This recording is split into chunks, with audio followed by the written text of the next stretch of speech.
Welcome on board XRP family. Today is a great day in the XRP ecosystem.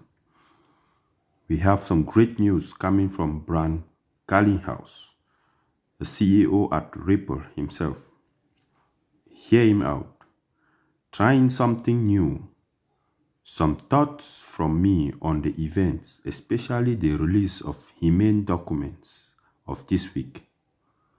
For me, this has all had a personal bent to it and felt like it warranted some personal comments. Let's listen to him. Not every week has been like this one.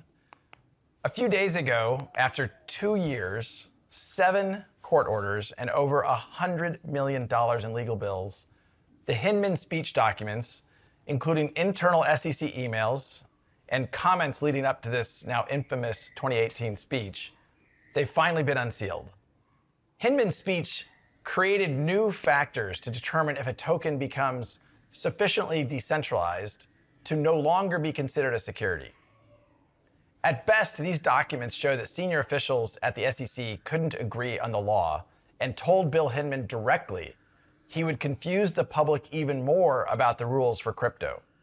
At worst, they show that Hinman deliberately ignored the law, and he tried to create new laws, something only Congress can do.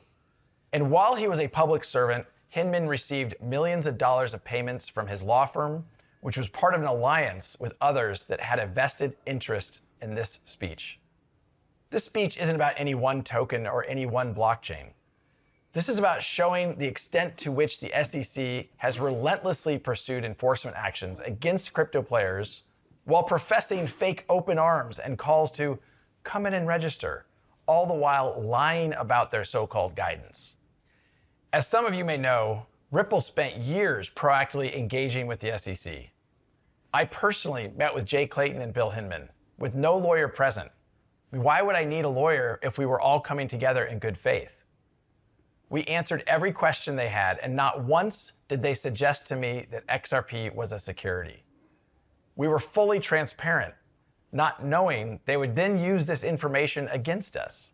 The SEC hit us with a surprise Wells notice saying they were considering suing us for breaking securities laws and still refused to provide specifics. To those that have recently been hit with their own Wells notices and lawsuits, this likely sounds all too familiar. When the lawsuit did drop against us, days before Christmas, a very Grinch-like touch, they made it personal. They sued Chris Larson and they sued myself, alleging we should have known all along that XRP was a security. You can now see plain as day, they couldn't even agree amongst themselves. And to me, it still seems like they can't. What we saw play out in our case is exactly what's still happening.